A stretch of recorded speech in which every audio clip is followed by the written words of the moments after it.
Salutations à tous les bien-aimés dans le Seigneur. Merci mes frères. Nous allons demander à tous les frères d'activer les micros afin que nous puissions parler de Jésus-Christ. Nous allons prier. Aujourd'hui, nous allons répondre à une question d'une sœur concernant la foi. C'est-à-dire, ce que signifiait alors bâtir sur le roc et bâtir sur le sable. Nous allons prier au nom de Jésus. Père, nous te remercions infiniment, toi qui es Seigneur et Dieu de notre vie. Sois avec nous du début à la fin, Seigneur Jésus. Fortifie tes enfants, car tu nous connais tels que nous sommes.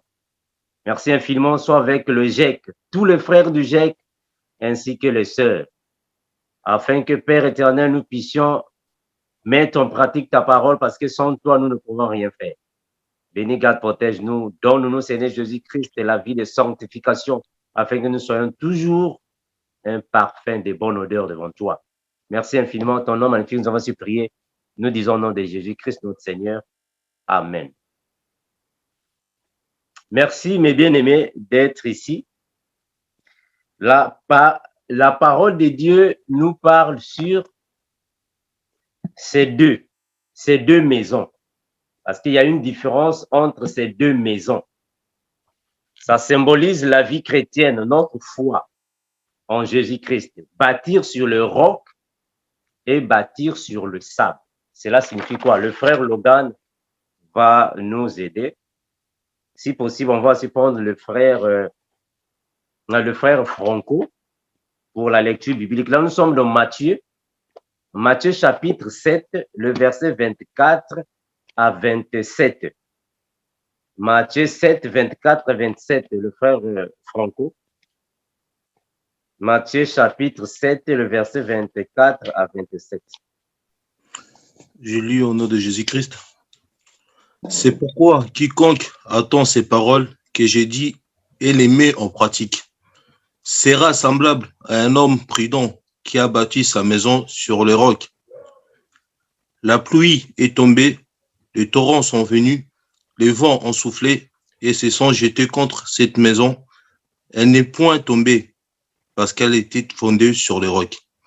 Mais quiconque attend ces paroles que j'ai dit et ne les met pas en pratique sera semblable à un homme insensé qui a bâti sa maison sur les sables.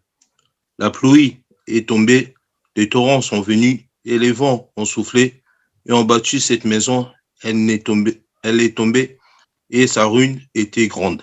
Amen. Gloire à Jésus. Donc, tu es arrivé jusqu'au verset 27. Enfin, voir que le verset 27. Mais bien aimé, ici, le Seigneur Jésus, quand il donne cette parabole, c'est pour nous montrer que il y a deux, en fait, il y a deux maisons différentes. Mais ces maisons ici symbolisent la foi chrétienne, la vie chrétienne. Il y a ceux qui ont bâti sur le roc et ceux qui ont bâti sur le sable.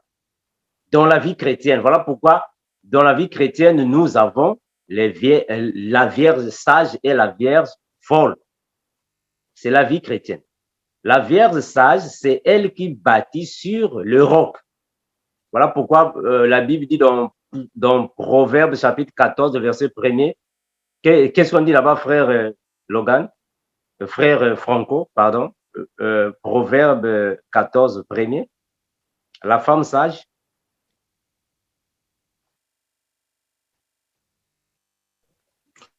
La femme sage bâtit sa maison et la femme insensée la renverse de ses propres mains. Très bien. La femme sage bâtit sa maison. Mais elle bâtit sa maison où? Mais sur le roc. Mais la femme insensée la renverse. Parce que cette maison est sur le sable. Elle peut être renversée facilement. Bâtir sur le roc signifie tout simplement mettre sa foi en Jésus. Sa foi dans la saine doctrine. Parce que c'est Jésus qui est le roc. Le rocher, c'est Jésus. quand tu mets en pratique la parole, quand tu écoutes la parole et tu la mets en pratique, tu respectes la parole de Dieu, tu marches en conformité à la parole, la doctrine de Jésus. Tu es en train de bâtir ta maison sur le roc. Tu bâtis ta maison sur le roc, c'est-à-dire que tu mets ta foi en Jésus. Mais celui qui bâtit sa maison sur le sable, c'est celui qui ne met pas en pratique. Il écoute la parole, mais ne met pas en pratique. Quelqu'un qui écoute la parole, mais est toujours dans la masturbation. Tu écoutes la parole, mais tu es toujours dans les boîtes de nuit. L'impudicité, l'adultère, la tétutesse, l'excès des ailes, l'impolitesse, le manque de soumission, le manque d'obéissance. Malgré tu vas à l'église, là je parle des églises bâtiments, malgré tu viens dans l'église, parce que l'église c'est nous les personnes. Malgré tu donnes les dîmes, les offrandes, tu fais tout ce que tu peux faire, tu fais tous tes efforts. Mais que dit la parole? Que l'obéissance est plus que les sacrifices. Alors tu es en train de bâtir sur le sable. Le sable signifie tout simplement que ta foi est flottante. Ta foi n'est pas enracinée. Elle est flottante. Tu n'as pas de racines. Or, Jésus nous dit que je suis le cep. Vous êtes les sarments. Le cep signifie la racine d'une plante, le fondement de la plante. Nous sommes les branches parce que nous sommes soudés sur l'arbre, le cep. C'est comme les mains sont soudées au corps parce que nous sommes fondés. Mais si tu n'es pas soudé à Christ, tu n'es pas fondé, tu n'as pas le roc. Tu es sur le sable, donc tu es léger. Tu es seulement un chrétien de nom, mais au-dedans, il n'y a rien. C'est comme les sépulcres blanchis. À l'intérieur, il n'y a que des ossements, il n'y a rien. C'est construire, c'est bâtir sur le sable. C'est-à-dire que bâtir sur des fondements qui ne sont même pas solides. Il n'y a pas la stabilité là-bas. Il n'y a pas la dureté. C'est sur le sable. Or, celui qui a Jésus a la stabilité. Tu es stable. Quelles que soient les prophéties peuvent venir, tu es stable. Les prédications peuvent venir, tu es stable. Voilà pourquoi la parole de Dieu dit. Dans les derniers temps, il y aura plusieurs faux Christ, plusieurs faux Messies. Ils vous diront qu'on est là-bas, on est ici, ne les suivez pas, ce sont les séducteurs. Celui qui est fondé sur le roc ne peut pas se laisser séduire. Non, parce que tu as la parole de Dieu. Et l'apôtre Paul le dit, examinez toutes choses. Ne méprisez pas les prophéties, mais examinez toutes choses. Mais parce que tu es sur le roc, tu dois examiner. Quand tu écoutes une prophétie, étant sur le roc, tu dois l'examiner. Tu ne peux pas accepter seulement pour le plaisir. Examine ça. Parce que tu es sur le roc. Mais ceux qui sont sur le sable, n'importe quelle prophétie, ils disent Amen et ils s'en vont. Parce qu'ils sont sur le sable. Donc, frère Franco, tu vas verset après verset. Commençons d'abord avec le verset 24. Matthieu, c'est ça? Oui, Matthieu 7, 24. Ok. C'est pourquoi quiconque entend ces paroles que j'ai dit et les met en pratique sera semblable à un homme prudent qui a bâti sa maison sur les rocs. Voilà. Amen. Donc, c'est clair. C'est clair. Quiconque entend mes paroles et les met en pratique. La Bible est claire. Le Seigneur Jésus n'a jamais dit que quand tu entends les paroles, alors automatiquement tu deviens chrétien. Non, non, non, non. Tu dois entendre les paroles, mais ce n'est pas fini. Mets-les en pratique. Parce que si tu ne le mets pas en pratique, tu n'es pas chrétien. Voilà pourquoi la Bible déclare une foi sans les œuvres. C'est une foi morte. Comment est-ce que tu peux avoir la foi en Dieu, mais tu n'as pas des œuvres? Ça n'a pas de sens. La foi doit être accompagnée des œuvres. Et ce n'est pas, je vais essayer. Non, Ce n'est pas une question d'essai, c'est une obligation. Une foi doit avoir les œuvres. Tant que la foi n'a pas des œuvres, ta foi, elle est morte. C'est la même chose avec la parole. Tu peux connaître la parole de Dieu, tu peux lire la parole, tu peux avoir beaucoup de versets dans la tête, tu peux, en fait, adorer le Seigneur, tu peux tout faire. Le frère Logan, les micros qui sont faits, en fait, ouverts, comment tu peux les gérer à partir de là parce que tu as l'autorité, soit l'autorisation. Donc, la Bible n'est pas seulement un livre que nous devons mémoriser, ou lire, ou enseigner, ou prêcher. Non, il faut mettre en pratique ce qui est écrit. Si tu ne mets pas en pratique ce qui est écrit, donc tu es en train de bâtir sur le sable. Tu es en train de bâtir sur le sable. Alors, celui qui bâtit sur le roc, c'est celui qui entend la parole de Jésus, le met en pratique. Il est semblable à un homme prudent. Ah, mais oui, il est prudent. Voilà pourquoi Jésus dit, soyez prudents comme les serpents. Il est prudent. Un homme prudent, c'est un homme qui est éveillé. Une personne prudente est éveillée. Quelles que soient les prophéties peuvent venir, il ne va pas accepter tout. Non, non, non. Les prédications viennent, non. La parole. C'est comme les chrétiens de Béret. L'apôtre Paul est en train d'enseigner, de prêcher, d'exhorter. Ils doivent confirmer la parole. Voilà. Il est prudent. Sa foi est fondée sur le roc. Sa maison est bâtie sur le roc. Donc, on ne peut pas les tromper. Une femme qui connaît la parole, qui met en pratique la parole, un pasteur ne peut jamais la laver. Oh, ma soeur, viens, on va te laver. Non, non, non, elle ne peut même pas accepter ça. Parce qu'elle est fondée. Elle a bâti sa maison sur le roc. Un homme qui connaît la parole de Dieu, on ne peut pas t'appeler par un prophète. Oh, mon frère, avant de te donner la prophétie, il faut d'abord envoyer 200 €. Et toi aussi, tu prends l'argent, tu envoies. Non, non, non. Celui qui est bâti, celui qui est fondé, c'est celui qui met en pratique la parole sur le roc. Il est semblable à un homme prudent qui a construit sa maison sur le rocher, ou soit le roc. Le rocher ici, ou le roc, symbolise la stabilité, la dureté de ta foi en Christ. Ta stabilité, il faut être stable. Oh non, le vaccin, on est tenté de l'autre le vaccin. Tu es stable, tu es stable. Tu as la stabilité? C'est ça un homme de Dieu. Oh non, ne va pas là-bas, il y a des sorciers, là-bas, il y a des sorciers. Tu es stable.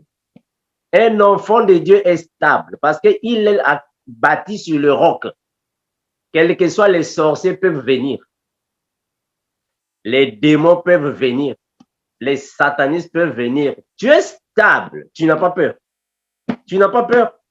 Donc, un enfant de Dieu ne peut pas dormir. Non, j'ai peur de dormir dans cette chambre. Mais ça, c'est quoi? Non, tu es protégé. Tu es protégé. Qu'est-ce qu'on dit dans la Bible? Dans Psaume chapitre 91, frère Franco. Psaume 91, on dit quoi là-bas? Le verset 1er et 2. On dit quoi? Psaume 91, le verset 1 à 2. On va seulement prendre 1 à 2. Qu'est-ce qu'on dit là-bas? Ça, c'est la garantie, l'assurance de la protection de Dieu. Pour nous, ces enfants, nous qui sommes fondés, nous qui sommes assis sur le roc, ça, c'est la garantie. Donc, quelles que soient les attaques, quelles que soient les présences sataniques, je n'ai pas peur. Je ne peux pas avoir peur. Un enfant de Dieu ne peut même pas avoir peur parce que non, moi, je passe fait à la télé, il y a trop des attaques. Ah non, j'abandonne, je vais abandonner. Mais non, tu n'es pas enfant de Dieu. Tu n'es pas enfant de Dieu. Un enfant de Dieu ne peut jamais abandonner parce qu'il a attaqué. Il est attaqué. Il est menacé à cause de la parole. Non, non, non. Tu dois continuer par la porte étroite. Il faut continuer. Tu ne peux pas abandonner. Parce que tu es sur le roc. Le roc est là. Et le roc, c'est Jésus. Psaume 91. Voilà, le verset 1 à 2. Celui qui demeure sous l'arbre du Très-Haut repose à l'ombre du Tout-Puissant. Je dis à l'Éternel, mon refuge et ma force terrestre, mon Dieu en qui je me confie. Amen. Voilà. Gloire à Jésus. Le Seigneur Jésus est notre refuge. Parce que c'est lui qui est le roc, le rocher. C'est Jésus. Alors toi qui es bâti sur le sable, tu n'as pas de refuge. Parce que tu écoutes la parole de Dieu, mais tu ne mets pas ça en pratique. Toi-même, tu parles de Jésus, tu prêches Jésus, tu enseignes Jésus, mais alors tu es dans l'impudicité. Tu n'es pas stable, tu es sur le sable. Quand l'enlèvement de l'Église sera ici, tu vas rester. Tu restes. Frère Franco, vas-y, le verset 25 de Matthieu 7. Le verset 25. Matthieu 7, 25. Le verset 27.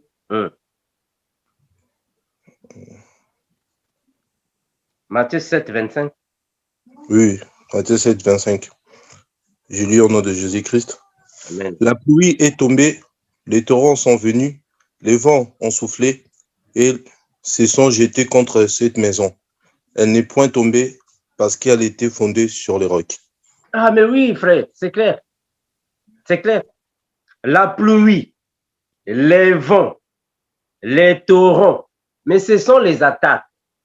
Ça symbolise les attaques, les persécutions, les présences sataniques, les insultes, tout ce qui est souffrance dans le Seigneur venant de l'ennemi. C'est ça la pluie, les torrents, les vents, mais c'est ça. Voilà pourquoi quand Jésus était dans la barque avec ses disciples, mais il y a eu des tempêtes. Il y a eu la tempête qui soufflait. Jésus était là assis, étendu, à l'aise. Mais les disciples qui étaient là, ils se sont mis longtemps en panique parce qu'ils n'avaient pas la foi. Et quand ils ont réveillé le Seigneur Jésus, qu'est-ce que Jésus a dit? Mais il leur a traité des hommes de peu de foi parce qu'ils n'ont pas la foi. Mais c'est ça, la tempête. Mais c'est ça. Ce sont les tentations, les persécutions, les attaques, les présences sataniques. C'est ça. C'est ça. Un enfant de Dieu ne peut jamais avoir peur de ça. Jamais. Un enfant de Dieu ne peut jamais avoir peur de ça. Ta maison sera là. Elle ne va pas tomber. Ta maison est là. Elle ne tombe pas. Ta maison ne tombe pas. C'est-à-dire que ta foi ne va pas faillir. Comme Judas. Judas, on est venu auprès de lui, on lui a dit, regarde, on va te donner 30 cycles d'argent. Livre-nous seulement Jésus. Il est tombé. Mais parce que sa foi n'était pas solide. Il n'était pas solide. C'est la même chose avec l'apôtre Pierre. On a dit à Pierre, non, toi n'était-il pas parmi... Non, moi non. Il a régné Jésus 3 fois. Mais parce que sa foi n'était pas solide. Pierre n'était pas encore stable dans sa vie chrétienne. Il n'était pas solide dans sa foi. Il n'avait pas encore été édifié d'une manière convenable. Voilà pourquoi quand on est venu attraper Jésus, il a même pris une épée, il a coupé l'oreille du serviteur d'Emmaüs. Pourquoi? Mais parce qu'il n'était pas encore consolidé. Mais quand Jésus est parti, le Saint-Esprit est venu et Pierre a pris maintenant cette stabilité dans le Seigneur. Et ce n'est plus Pierre qui aura encore peur des gens, non. Il est sorti publiquement et il a déclaré des paroles. Il a dit, tant que vous ne recevez pas Jésus-Christ, vous n'irez pas au paradis. Jésus est l'unique qui peut donner le salut. Pierre l'a dit ouvertement, publiquement. Pourquoi? Mais parce que sa foi était maintenant devenue solide. Est-ce que vous voyez ça? On va prendre ce passage-là, c'est très important. Pierre avait confirmé, parce qu'il faut savoir, mes bien-aimés, que en Israël, après la mort de Jésus, il y avait des persécutions. Alors, tu ne pouvais jamais déclarer publiquement le nom de Jésus. On va te faire du mal, on te tue.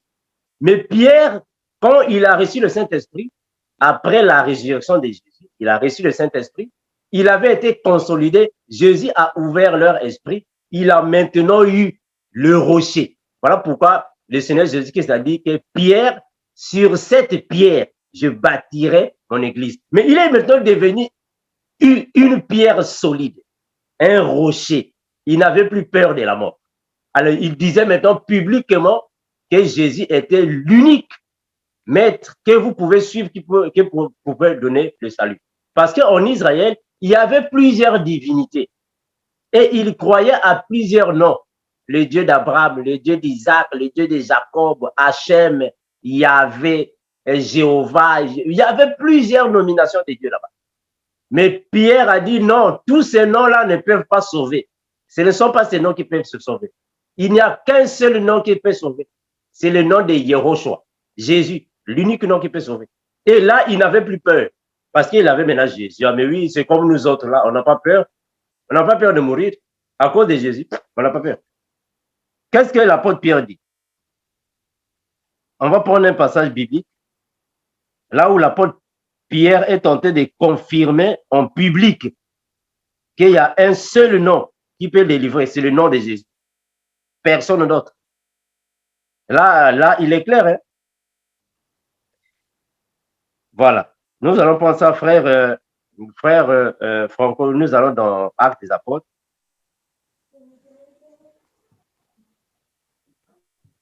Actes des Apôtres, on va chercher ce passage. Actes des Apôtres, chapitre 4, le verset 12. Que dit là-bas l'apôtre Pierre? Il y a des saluts en aucun autre. Il y a des saluts en aucun autre, car il n'y a sous le ciel aucun autre nom qui a été donné parmi les hommes par lesquels nous devons être sauvés. Ah, voilà. Est-ce que vous voyez ça? Est-ce que vous savez le risque, le danger que Pierre passait pour donner cette confirmation? C'était un danger pour eux. Pourquoi? Parce que, prends le verset 5. Qu'est-ce qui se passe? Prends le verset 5. Qu'est-ce qui se passe là-bas? Le verset 5. Le lendemain, les chefs du peuple, les anciens et les scribes s'assemblèrent à Jérusalem. Vas-y. Avec Anne. Avec Anne, le souverain sacrificateur, Caïphine, Jean, Alexandre et tous ceux qui étaient de la race des principaux sacrificateurs. Voilà, ils firent placer, vas-y. Ils firent placer au milieu d'eux Pierre et Jean et leur demandèrent par quel pouvoir ou au nom de qui avez-vous fait cela? Voilà. Et il dit quoi? Alors Pierre, rempli du Saint-Esprit, il dit quoi?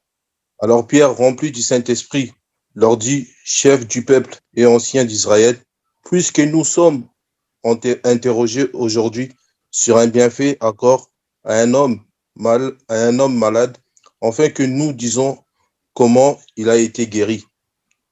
Sachez-le tous et que tous les peuples d'Israël les sachent. C'est par le nom de Jésus-Christ de Nazareth qui vous a été crucifié et que Dieu a ressuscité des morts. C'est par lui que c'est un homme se présente en pleine santé devant vous. Gloire à Jésus. Mais bien aimé, vous pouvez continuer en fait ces discours-là. Vous pouvez continuer à la maison. Vous allez comprendre qu'ils étaient face à la mort. Parce qu'il faut comprendre que quand Jésus était en vie, au fait, le peuple était admiré par rapport à sa façon d'enseigner la parole, d'effectuer des miracles, d'œuvrer dans le Seigneur. Alors, il n'y avait pas moyen de le saisir parce que le peuple était là. Mais quand Jésus est parti, c'est comme si on avait coupé la tête du berger et les brebis se sont éparpillées, se sont dispersées. C'est ce qu'ils ont fait aux apôtres. Alors, on avait saisi Pierre et Jean. C'était les personnes les plus remarquées parce que c'est eux qui se présentaient devant le peuple. Alors, on les a mis devant, ou soit parmi les chefs d'Israël. C'est comme si on te prenait, on t'emmène au gouvernement. Le gouvernement appelle le chef d'état-major, on le place là-bas. On appelle les généraux, on les met là-bas. On appelle les ministres de la justice, on les met là-bas. Et toi, on te met debout, on commence à parler. C'est ce qui s'est passé ici. Il dit ceci, les chefs du peuple, les anciens et les scribes s'assemblèrent à Jérusalem.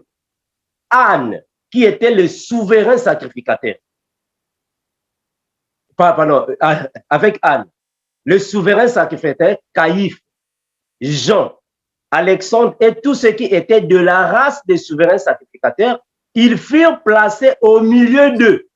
Donc, Pierre et Jean étaient au milieu d'eux pour parler. On leur posait des questions. Ce n'était pas facile en Israël que tu viennes confirmer que Jésus est l'unique nom qui peut sauver. Mais on va te tuer. Est-ce que vous voyez? Mais parce qu'il avait maintenant la certitude que ici, on peut me tuer, je n'ai pas peur de la mort. Là, maintenant, il est maintenant sur le roc. Il n'a plus peur. Il est sur le roc.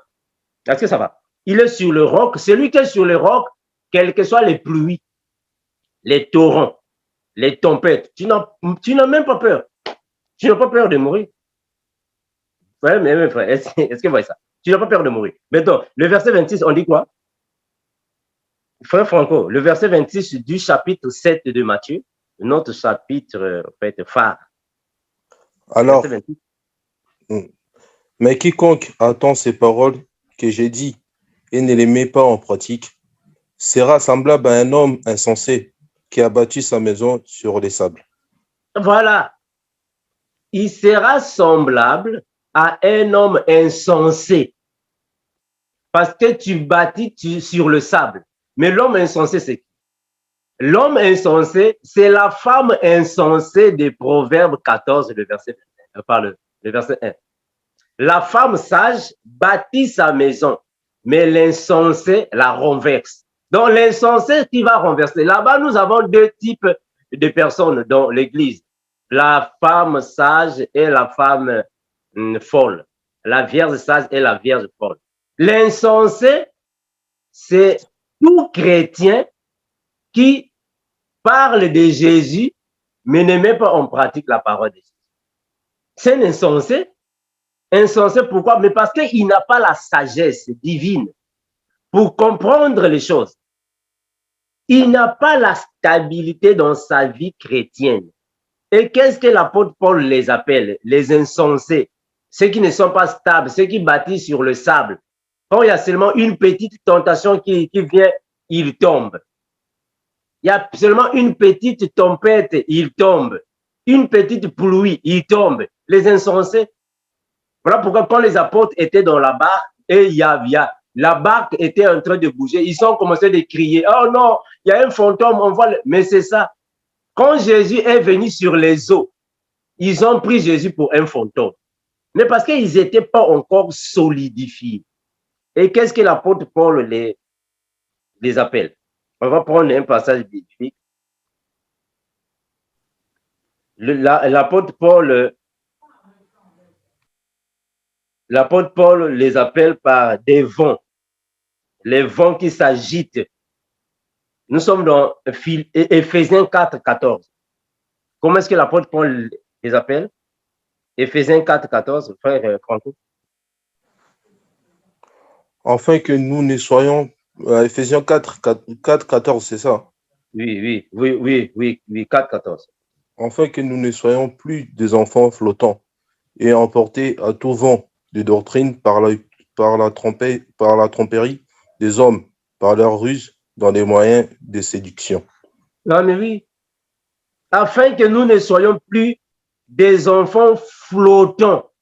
Flottants. Pourquoi c'est flottant? Mais parce que ta foi est bâtie sur le sable.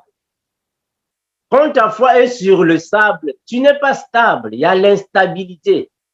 Tu n'es pas stable. Aujourd'hui, tu peux croire en Jésus. Demain, ah non, moi je ne peux pas, je suis fatigué. Aujourd'hui, tu peux prier à demain, ah non, je suis fatigué. Oh, mais comment est-ce que tu vas te fatiguer des choses de Dieu? On ne se fatigue pas des choses de Dieu. Donc, tu n'es pas stable. Tu es ni chaud, ni froid. Mais on va te vomir, le Seigneur te vomit. Tu n'es pas stable dans le Seigneur, tu n'es pas stable. Aujourd'hui, tu es dans l'impudicité, demain, tu demandes pardon. Après, demain, là-bas, tu repars encore dans l'impudicité, tu viens encore demander pardon, tu repars encore. Tu n'es pas stable. Tu ne fais que tomber à tout instant. Tu n'es pas stable. Tu es sur le sable. Des chrétiens comme ça, des chrétiens charnels, et animaux ne peuvent même pas aller l'autre là, à l'enlèvement. Non, vous n'êtes pas stable, vous ne pouvez pas aller à l'enlèvement. Afin que nous ne soyons plus des enfants flottants et emportés à tout vent des doctrines. Emportés à tout vent des doctrines. Voilà pourquoi aujourd'hui, il y a plusieurs personnes. Aujourd'hui, tu es avec le frère Armand. Tu écoutes les enseignements, tu écoutes les enseignements. Dès que tu finis seulement aussi, tu vas chez l'apôtre de la moisson. Tu écoutes, tu finis là-bas, tu vas au prophète de la moissonnerie. Tu écoutes, mais tu vas finir tous les hommes de Dieu. Tu vas finir tous les hommes de Dieu. Aujourd'hui, tu écoutes les enseignements de la saine doctrine. Demain, tu vas écouter les enseignements de Moïse. Ah. Après, là-bas, tu vas écouter les enseignements. Mais non, mais non, tu es emporté. Voilà pourquoi aujourd'hui, il y a même plusieurs personnes qui quittent leur pays d'origine. Ils vont dans des divers pays pour aller chercher les hommes de Dieu. Mais ça, c'est quoi? Tu as une foi flottante, une foi flottante emportée à tout vent des doctrines. Tu es au même moment dans l'église catholique. Après, dans 2 semaines, tu vas l'église des réveils. Après, là-bas, tu vas chez les pentecôtistes. Après, là-bas, tu vas les témoins de Jéhovah. Mais finalement, ça se passe. Ça n'a pas de sens. Tu es vraiment emporté par tout vent des doctrines. Donc, tu es en train de bâtir sur le sable. Quand il y aura la pluie, les tempêtes, facilement, tu te renverses. Tu te renverses. Et quand les attaques arrivent, le Seigneur ne va pas te secourir parce que ta foi n'est pas stable. Et Jésus a dit dans la parole, un serviteur ne peut jamais servir 2 maîtres à la fois. Non, ça n'a pas de sens. Comment est-ce que tu vas servir 2 maîtres à la fois? Emporté à tout vent de doctrine par la tromperie des hommes. La tromperie des hommes. Voilà pourquoi aujourd'hui on voit beaucoup de femmes, une femme mariée, mais qui se laisse coucher par un pasteur, un prophète. Ah. Mais tu es une femme mariée, comment est-ce qu'un pasteur va coucher avec toi? Comment est-ce qu'un prophète va coucher avec toi, une femme mariée? Mais parce que tu es emporté par la tromperie. Ta foi n'est pas fondée. Ta foi n'est pas sur la base chrétienne. Tu n'es pas dans la sainte doctrine. Tu n'es pas dans la sainte doctrine.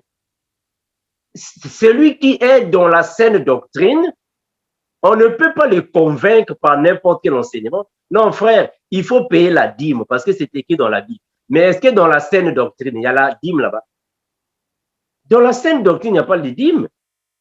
Oh non, il faut bâtir les hôtels, il faut bâtir les... Mais est-ce que dans la saine doctrine, il y a des hôtels à bâtir?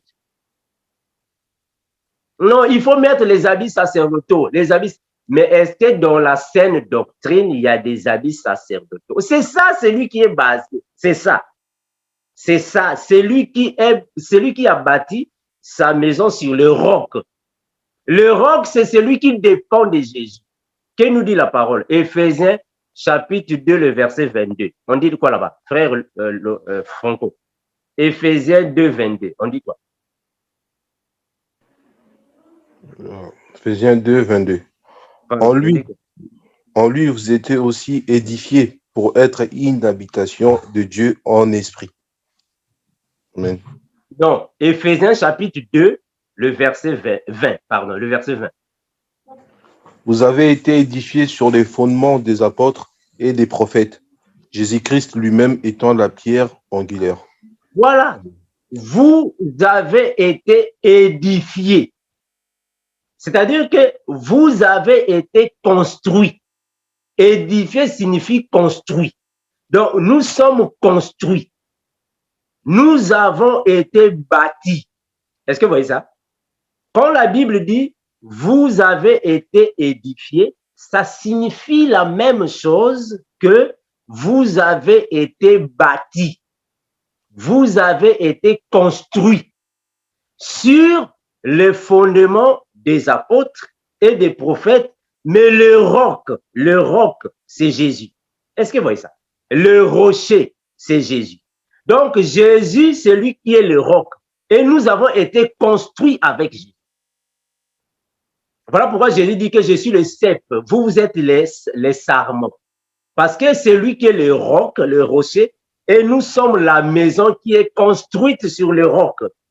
Quelles que soient les tentations, les attaques, les présences sataniques, les torrents, les tempêtes, les pluies, les fausses prédications, les fausses prophéties, les faux enseignements. Mais non, vous n'allez pas nous faire tomber, frère.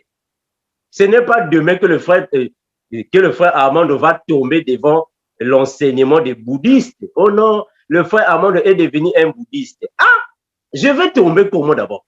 Tu vas commencer comment à me convaincre? Oh non, le frère Armand est maintenant devenu un musulman. Mais tu vas commencer comment à me faire tomber? Ça va commencer comment, frère? Donc, tu vas commencer comment et tu vas terminer comment? Comment est-ce qu'un chrétien qui est dans la saine doctrine, tu deviens catholique? Oh non, je suis maintenant catholique, il faut adorer la Vierge Marie. Ah, mais comment est-ce que toi qui es bâti sur le roc, tu ne peux pas tomber, frère? Non, non, tu ne peux pas tomber. Hein, frère? Tu ne peux pas tomber. On vous voit même dans les églises, dans une église, c'est maintenant une femme qui est devenue pasteur. Alors toi aussi, tu es un frère, tu es là assis. Alléluia, amen. Mais c'est une femme qui est tentée d'enseigner. Ah, mais frère, mais ça c'est quoi ça? Hein, frère, ça c'est quoi? Comment est-ce que tu peux te laisser conduire par une femme? La Bible dit que la nature elle-même ne vous enseigne-t-elle pas? La nature elle-même ne vous enseigne-t-elle pas? Comment est-ce que tu vas te laisser conduire par une femme? Toi qui es homme. Mais non, mon frère, tu n'es pas bâti sur le roc. Il faut être bâti sur le roc. On ne peut pas tomber. Celui qui est bâti sur le roc ne peut jamais accepter toutes les déclarations que les apôtres ne nous ont pas laissées. Comment est-ce que vous allez nous demander de bâtir les hôtels? Quel apôtre qui a déjà demandé l'argent des hôtels? Aucun. Maintenant, toi, tu le fais pourquoi? Oh, il faut payer la dîme chaque fin du mois. Quel apôtre de Jésus qui a déjà enseigné sur venez payer les dîmes? Aucun apôtre de Jésus. Donc ça, ce ne sont même pas les fondements de Jésus. Et les gens veulent faire des débats sur ça. Ça, ce sont des débats stériles, des faux débats. Parce qu'aucun apôtre de Jésus a parlé sur ça. Oh non, moi, on doit d'abord me consacrer. Avant d'être un prophète, on doit me consacrer. Quel apôtre de Jésus qui avait été consacré? C'est ça le fondement de l'ordre adversaire. Le vent ne peut jamais t'emporter. Tu ne peux pas être emporté par tout vent de doctrine. Non, non, non. Tu es consolidé dans la parole. Tu es dans la parole. Que dit le verset 27, mon frère, pour finir? Le frère Franco, nous sommes dans Matthieu 27, le verset, pardon, Matthieu 7, le verset 27.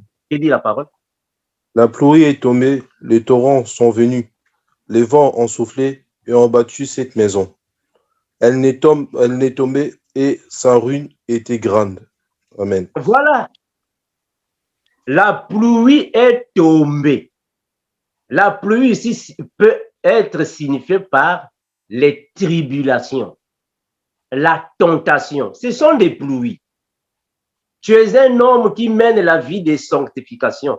Quand une femme vient pour te tenter, cette femme-là, c'est une pluie. Elle est venue pour te mouiller, pour t'humilier. C'est la même chose avec une femme. Une femme qui mène la vie de sanctification. Quand tu es en train de marcher, tu vois comme ça, il y a une bagnole, une voiture de luxe qui vient là-bas, pi, chérie, viens monter. Ça, c'est une pluie. Attention. Et surtout que si tu ne connais pas cette personne, tu ne connais pas la personne, tu n'as jamais vu la personne. La personne a seulement apprécié ta forme et t'appelle pour venir monter dans la voiture. C'est une pluie, tu dois te mettre en garde. C'est une pluie. Alors, si ta maison n'est pas bâtie sur le sable, mais c'est fini, la ruine sera grande. La ruine sera grande signifie quoi bibliquement? Quand Jésus dit que la ruine sera grande, cela signifie que Quand il y a un démon en vous et que le démon est chassé, le démon là n'est pas parti. Non, le démon est parti recruter, collecter ou prendre sept autres démons plus méchants que toi. Ils vont revenir dans la maison. La ruine sera grande. C'est-à-dire que la vie de péché que tu menais va s'accroître. Si tu sortais seulement avec 2 hommes, tu vas maintenant commencer à sortir avec 5 hommes. Si tu avais seulement 2 petites filles, soit 2 copines, tu vas ajouter. Si tu prenais 2 cigarettes par jour, ça sera maintenant des paquets. Si tu partais seulement dans les boîtes de nuit, une seule fois par mois, ça va, alors ça sera le pire. C'est ça que la Bible appelle par la ruine sera grande. Mais parce que ta foi est bâtie sur le sable. C'est sur le sable. Voilà pourquoi, quand le Seigneur Jésus-Christ reviendra, le jour qu'il viendra triompher le monde, il va éliminer l'antéchrist par le souffle de sa bouche. Mais pourquoi? Mais parce que l'homme du péché est bâti sur le sable. Seulement le souffle va le renverser. Il n'est pas sur le roc, le souffle va le renverser. Mais nous, nous sommes sur le roc. Le diable ne peut pas nous renverser par le souffle. Non, nous sommes sur le roc. Est-ce que vous voyez ça? Donc, il y a 2 maisons ici. Ces maisons-là symbolisent la foi chrétienne. La maison qui est bâtie sur le roc, c'est la foi de celui qui croit en Jésus et met en pratique la parole. La maison de celui qui est bâti sur le sable, c'est celui qui est seulement chrétien de nom. Voilà, je vais entrer dans le GEC. Voilà, on va aller écouter les enseignements du frère Armand dans le GEC. Voilà. Mais quand tu viens ici, tu es chrétienne, tu es chrétien. Mais quand on finit ici, c'est encore toi, on te voit là-bas dans la masturbation. Donc, tu es sur le sable. Tu es sur le sable. Quand la pluie viendra, la maison là va se renverser. Ça va se renverser. Merci, mes bien-aimés, pour cette parole. Que Dieu soit avec nous. Merci pour ceux qui ont écouté cette parole, ceux qui ont entendu la parole, afin que la parole puisse germer et donner des fruits. Père, nous te remercions infiniment. Merci pour ta parole qui est profonde. Touche le cœur de tous ceux qui ont accompagné cette parole, Seigneur Jésus, afin que leur vie change. Il n'y a que toi, Seigneur Jésus, qui peut changer. Nous ne pouvons qu'enseigner et prêcher, exhorter, mais il n'y a que toi qui change. Change le cœur, Seigneur Jésus-Christ, de tous ceux qui accompagnent nos enseignements afin qu'ils viennent sous tes pieds.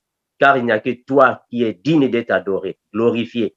Parce que la puissance, la reine, le règne et la gloire appartient à toi seul parce que tu es Seigneur et Dieu de tous les temps. Merci Seigneur Jésus, ton nom magnifique, nous avons su prier et nous disons au nom de notre Seigneur l'incomparable de tous les temps. Amen. Merci mes bien-aimés pour nous avoir accompagnés. Nous donnons la parole à la sœur Edwige pour alors donner la parole aux frères et sœurs qui ont des questions s'il y a lieu. Au cas où il n'y a pas de questions, nous allons procéder à autre chose. Merci. Ok. Oui, bonjour la famille. Oui, frère Armando, il y a une question. Il y a quelqu'un qui a la main levée. Galaxy A22 5G. Voilà. Ma sœur Edwige. Okay. Bon. Oui, c'est la sœur Laïli. Oui, Laïli. Bonsoir, ma sœur Laïli. Oui, bonsoir et bonjour à tout le monde. Merci, mon frère Armando, pour cette parole de Dieu. Moi, ma question est celle-ci. Depuis tout à l'heure, c'est vrai. Il y a de gens qui se... Bon, vraiment, je ne sais pas si c'est moi qui ai le problème de connexion. Allô, vous m'entendez ou pas? Bon, vraiment, je ne sais pas si c'est moi qui ai un problème de connexion, mais vas-y, ma sœur, vas-y. Ok, d'accord, parce que moi, je vous entends très bien. Ok, donc c'est moi. Oui. C'est moi qui ai. Pardon, est-ce que tu peux répéter la question, Oui, ma question est ceci. Il y a des gens qui se disent enfants de Dieu, enfants de Dieu. Bon, quand tu les vois aussi, tu vois qu'il craint son Dieu, il met aussi la parole de Dieu en pratique. Et il y a des gens aussi qui partent dans les assemblées. Mais qu'est-ce qui fait deux fois? Il y a des gens qui partent à l'église. Ils écoutent vraiment la parole de Dieu, mais ils n'arrivent pas de le mettre en pratique. Comme tout à l'heure, tu as dit que les gens qui construisent la maison sur les rocs et sur le sable. Donc, qu'est-ce qui fait que les gens qui écoutent la parole de Dieu, mais ils n'arrivent pas vraiment à le mettre en pratique? Et s'il y a quelque chose qui s'est présenté devant eux, il se panique, il n'a pas la foi. Donc, il n'a pas la foi, je peux dire. Qu'est-ce qui fait ça? Merci, la sœur Lali, pour la question. Premièrement, l'apôtre Paul nous en avait déjà parlé et nous sommes avisés qu'il y a un esprit qui est là, qui leur pousse d'aller dans des diverses croyances. Nous sommes dans 2 Thessaloniciens. 2 Thessaloniciens, chapitre 2. Le frère Eloge et la frère Eloge, tu peux nous aider?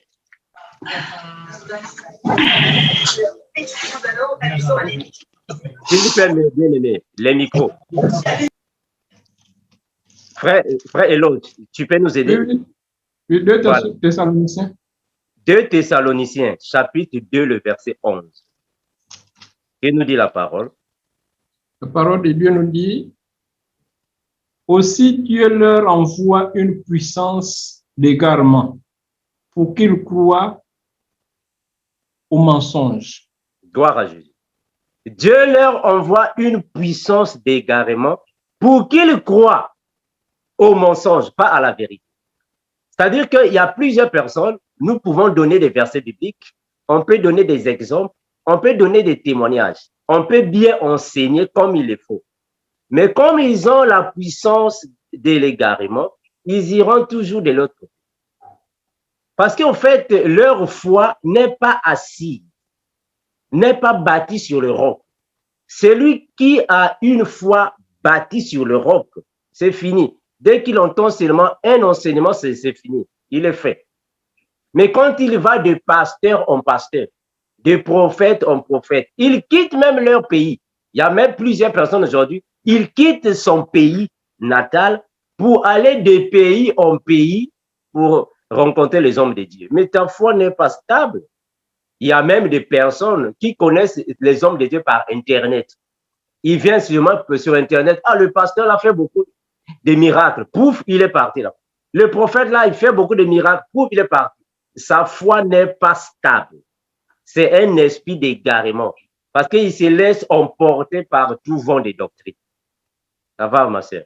Que Dieu vraiment leur fasse grâce afin qu'ils connaissent la parole et restent stables. Parce que c'est de l'instabilité spirituelle qui fait ça. Merci, ma sœur Laïli.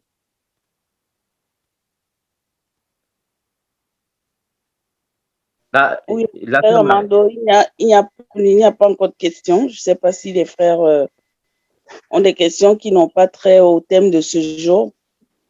Sinon... Voilà, donc c'est clair, mes bien-aimés. C'est clair. Nous sommes ici afin d'exhorter, d'enseigner et prêcher. Allô? Allô? Allô? Oui, ça, Laïli.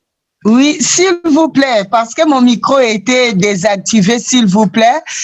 S'il n'y a personne, sinon j'avais une deuxième question, si c'est possible. Oui, vas-y, ma soeur. Ok, merci. Mon frère Armando, ma deuxième question était ceci.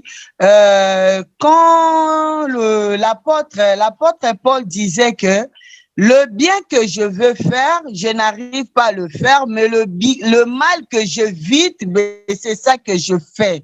Ça signifie vraiment quoi, si vous pouvez vraiment m'éclaircir cette verset? Voilà, tu sais, ma sœur Laïli, en réalité, nous avons toujours ce désir de faire du bien. Amen. Nous avons toujours le désir de mener la vie des sanctificateurs. Ce désir-là d'être conforme à la parole. Voilà pourquoi, quand une personne fait sa repentance, il y a toujours des larmes aux yeux. La personne pleure. Mais parce que la personne ne se conforme pas dans cette vie-là. Mais puisqu'il y a la puissance de l'égarement qui est là, alors la puissance domine la chair. Parce qu'il faut connaître que l'esprit est supérieur à la chair. Ta chair, puisque tu es dominé, cette puissance est plus forte que toi. C'est comme la masturbation, je donne un exemple. Il y a beaucoup de personnes qui prennent des décisions, non, je ne peux plus masturber, j'arrête la masturbation, j'arrête, je ne peux plus. Mais après une semaine, il faut encore tomber. La même chose avec la cigarette. Quelqu'un qui fume la cigarette, non, je prends la décision, j'abandonne la cigarette. Mais après une semaine, il tombe encore. Parce que c'est un esprit. La Bible dit que derrière toute chose, il y a un esprit. C'est un esprit. Alors cet esprit-là est plus fort que toi. Aujourd'hui, nous venions d'accompagner le témoignage du frère Christophe. Le frère Christophe a témoigné, il a dit qu'il était dans l'homosexualité et il est maintenant dans le Seigneur, gloire à Jésus. Mais le frère Christophe a dit quelque part qu'il y avait des moments, il priait. Il demandait à Dieu, Seigneur, je vais abandonner cette vie, je ne peux plus, je vais abandonner. Et il arrivait d'abandonner. Une semaine, 2 semaines, il retournait encore sur ça. Mais parce que cette puissance était plus forte que lui. Il n'arrivait pas. Il faut qu'il y ait une délivrance totale afin d'être libéré. Aussi longtemps que cet esprit-là est encore là, tu peux avoir le désir de faire du bien, mais l'esprit viendra encore te voiler, tu vas retourner dans le mal. Ça va me faire. Mais non, dans ces cas-là, vraiment, c'est Dieu lui-même aussi qui va faire la délivrance. La personne doit passer à la délivrance. C'est la même chose qui se passe aujourd'hui par plusieurs pasteurs, non? Des pasteurs, des évangélistes, des prophètes, je ne sais pas qui tombent dans l'impudicité. Ils tombent dans l'impudicité, ils demandent pardon. Mais après 3 semaines, ils tombent encore, ils demandent pardon. C'est un esprit qui est là. Il doit passer à la délivrance. On doit le délivrer. Sans la délivrance, ça sera difficile. Amen. Merci, mon frère Armando. Merci. Merci, ma sœur. Nous n'avons pas de questions, frère Armando. C'est la sœur Edwige. Okay. Voilà. Merci, mes bien-aimés. On a pris des questions. Frère Armando, s'il te plaît. Il y a le frère Gilbert qui a levé la main. Voilà, le frère Gilbert. Merci, ma soeur. Bonjour, bonsoir, docteur Armando. Et l'explication que vous venez de donner à Laïli, quand il disait, Paul disait, le bien que je veux faire, je n'arrive pas à le faire, et il fait le mal, et au lieu de faire le mal, et l'explication, je n'ai pas bien compris. Ça veut dire que l'apôtre Paul est dans quel état en ce temps? Pardon? Ça veut dire que l'état de... Il a dit, l'apôtre Paul disait, quand il veut faire le bien, il s'en va faire le mal. Et je dis, l'apôtre Paul est dans quel état en ce temps?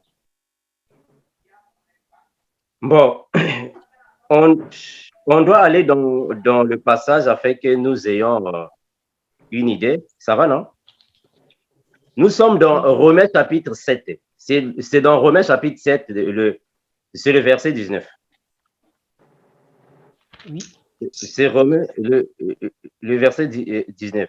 Donc, on va prendre d'abord la pensée afin que nous puissions l'expliquer. Frère Éloge, est-ce que nous pouvons prendre Romains chapitre 7? La parole du Seigneur dit dans Romains 7, 19, « Car je ne fais pas le bien que je veux, et je fais le mal que je ne veux pas. » Voilà. Et si je fais ce que je ne fais pas? Et si je fais ce que je ne veux pas, ce n'est plus moi qui le fais, c'est le péché qui habite en moi. Voilà, c'est ce que nous avons dit. Ici, l'apôtre Paul est en train d'exhorter les frères de Rome, les Romains. Il est en train d'exhorter les Romains. Voilà pourquoi il a touché ceci. Car je ne fais pas le bien que je veux et je fais le mal que je ne veux pas. Et si je fais ce que je ne veux pas, ce n'est plus moi qui le fais. Ce n'est plus moi qui le fais, c'est le péché qui habite en moi. C'est ce que j'ai dit, non? C'est ce que j'ai dit, que quelqu'un peut avoir le désir de faire du bien. Mais puisque la puissance de l'égarement qui habite en lui, qu'il domine la chair, alors il va exécuter à ce que la puissance de l'égarement dit. La puissance de l'égarement, c'est l'esprit qui donne le péché. Voilà pourquoi il dit ici que c'est le péché qui habite en moi. C'est-à-dire que l'esprit d'égarement qui est en moi, qui me pousse de faire ce que moi-même, je ne veux pas faire. Est-ce que tu as compris, mon frère? Oui. Moi, par rapport à ce verset, ce que moi je comprenais, je peux le dire, c'est juste pour dire que un chrétien, un vrai chrétien, il peut vouloir toujours être droit dans le droit chemin que Jésus-Christ a dit dans ses paroles. Seulement que l'homme sur la terre est gouverné de telle manière qu'il y a une partie, puisque l'homme était pécheur dès le commencement, puisque nous sommes descendants de Adam et Ève, et que le péché est déjà dominant en nous, et que lui, en tant que déjà à son niveau, il dit qu'il n'arrive pas à faire le bien qu'il a envie de faire, ce qui veut dire qu'il n'y a qu'une personne sur la terre qui peut être sans péché, malgré qu'il est chrétien pur, et aller au ciel. Il peut arriver que l'homme tombe et que seulement que c'est la chair qui a péché, et que l'homme intérieur, qui est l'âme, qui est déjà élevé à l'ordre d'un chrétien pur, qui ne pêche pas. C'est la loi. Là, c'est la loi du péché qu'il est en train d'expliquer comme ça, ce que je comprends. Non, mon frère Gilbert, c'est pas comme ça. Mon frère Gilbert, il faut connaître une chose qui est très importante. Il ne faut jamais penser que quand la chair pêche, l'âme n'a pas péché. Ça, non, c'est pas comme ça. Quand ta chair pêche, automatiquement, l'âme est souillée, l'esprit est souillé. Ça va, mon frère? C'est automatique. Alors, tu ne peux pas pécher dans la chair et l'âme. Non. Quand la chair pêche, l'âme est souillée, l'esprit est souillé. On va prendre un passage biblique pour que ça nous aide. Frère Eloge, est-ce qu'on peut prendre Pierre?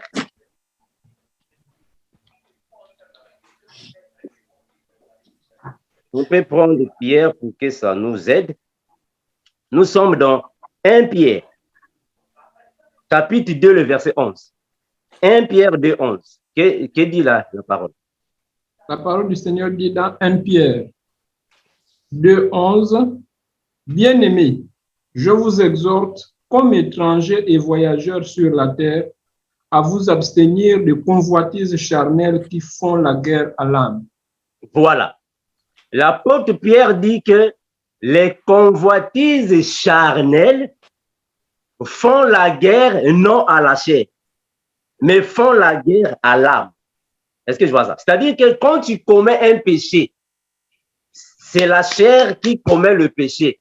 Mais ce péché-là est impacté, ou soit ce péché-là affecte l'âme. Donc, ton âme est souillée. Ça va, mon frère? L'âme est souillée. D'où l'âme, l'esprit et le corps deviennent pécheurs. Parce que la chair ne peut jamais devenir, pécheresse, mais l'âme est saine. Non, jamais. Ce sont les trois. Quand la chair marche en conformité à la parole, ton âme et ton esprit sont libres devant le Seigneur. Mais quand tu vas dans la boîte de nuit, c'est ton corps qui est en train de pécher, mais l'âme et l'esprit sont soumis. Tu es dans le péché. Merci, mon frère. La sœur Edwige. La sœur Edwige. Oui, frère Armando, nous n'avons pas de questions. Si, Maman Delvaux. Ok. Maman Belvaux, à toi. Oui, bonsoir et bonjour mes bien-aimés. Moi, j'ai une petite question là par rapport à aller de pasteur en pasteur, des chrétiens qui vont de pasteur en pasteur. Moi, je voulais savoir parce que la dernière fois, vous avez reçu le frère Bouleli, vous avez reçu d'autres pasteurs et vous leur avez demandé si c'était possible qu'on les suive dans leur truc là. Mais quand vous demandez comme ça, nous, on se dit que peut-être ça, c'est une façon de nous donner l'ordre que de temps en temps, on peut les suivre, des personnes à qui vous avez confiance, on peut les suivre, leur prêche, pas pour aller demander quoi que ce soit, mais les prêches parfois. Je ne sais pas si c'est une mauvaise chose. Non, en fait, Maman Belvaux, moi, je parlais par rapport à la doctrine. Hein? C'est-à-dire que moi, je suis le frère Armando. Vous connaissez déjà mes enseignements. Oui. Vous partez sur le docteur Roger Bouleli, il a les mêmes enseignements. Nous sommes dans la même doctrine. Oui. C'est la même doctrine. Si vous accompagnez le frère Landry, c'est la même doctrine. Alors, nous avons la même doctrine. Ce sont les mêmes enseignements. On a la même compréhension, bien que il y a quelques points, nous pouvons avoir des compréhensions un peu différentes, mais c'est la même doctrine. Voilà pourquoi je l'appelle pour venir nous prêcher la parole, nous enseigner la même doctrine. Alors, moi, je ne peux jamais appeler Camille Makoso pour venir dans les GEC. Non. Moi et Camille Makoso, on n'a pas la même doctrine. Je ne peux jamais appeler Gédéon de la Tchétchouva. Non, on n'a pas la même doctrine. Est-ce que vous voyez ça? Donc, on n'a pas la même doctrine. C'est dans ce sens-là. Donc, vous pouvez accompagner le docteur Roger Bouleli, le docteur Adélard Ndaye. On a la même doctrine, les mêmes enseignements. Mais pas aller à Gédéon de la Tchétchouva. Non. Ça c'est carrément le soleil et la lune. C'est différent, c'est pas la même chose. Non, moi, je ne parle pas, moi je parle des personnes, certaines personnes que peut-être l'esprit peut pousser quelqu'un à accompagner. Par exemple, le docteur Bouleli, par exemple, le frère Clovis, parce que quand vous les interrogez, on ressent quelque chose, l'esprit vous pousse à sentir que cette personne-là a la même confession de foi comme vous, frère Armando. Donc, c'est pour ça. Donc, les autres, là, moi, c'est ce que je voulais demander. Non. Il n'y a pas de souci. Il n'y a pas de problème. Parce que la parole de Dieu nous dit que nous sommes tous un dans le Seigneur. Nous sommes un. Donc, aussi longtemps que nous avons la même doctrine, les mêmes enseignements, nous sommes un dans le Seigneur.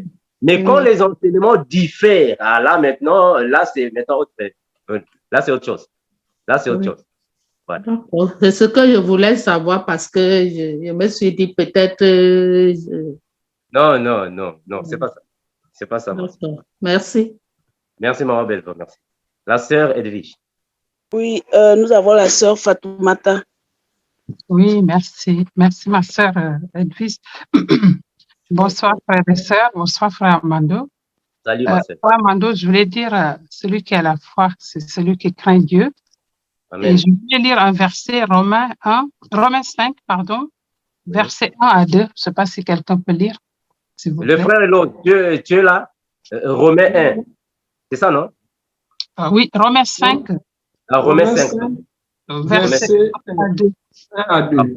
La parole du Seigneur dit ceci.